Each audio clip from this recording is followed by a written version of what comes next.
Hello ළමයි ඔන්න අද අපි මාදුගගේ යන වීඩියෝ එකක් තමයි ඔයාලට අරගෙන ආවේ. අපි මුලින්ම ගියේ අපේ බෝට් එක තිබ්බ තැනට.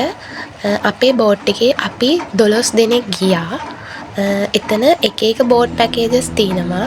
සාමාන්‍යයෙන් 40ක් විතර යන්න පුළුවන් පැකේජස් වෙනකම්ම එතන තියෙනවා.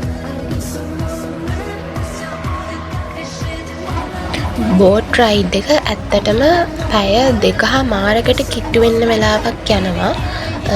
ඒකෙදි අපි එක්කන් යන කෙනා අපිට එතන තියෙන ස්පෙෂල් දේවල්, එතකොට ඔය කිරළ ගස් තියෙන ප්‍රදේශ, කඩොලාන ප්‍රදේශ, ඒ වගේම සතපහේ දූපත, ඒ වගේ මේ මාදුගඟේ තියෙන විශේෂ ස්ථාන අපිට පෙන්නනවා. ඒ වගේම තමයි මේ තියෙන්නේ කිරළ බොන්න හදපු තැනක්. මාදුගඟේ තැන් කීපයකම ඒ වගේ ස්ථාන තියෙනවා. මේ තියෙන්නේ කුරුඳු දූපතේ ගත්ත ෂොට් එකක්. එතනදී අපිට ෆ්‍රී කුරුඳු ටී එකක් හම්බෙනවා.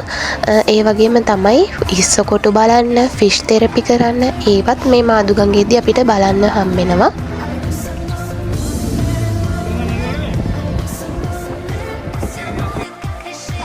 ඉතින් තවත් ලස්සන වීඩියෝ එකකින් ආයි හම්බෙනකන් ගිහින් එන්න. Thanks for watching.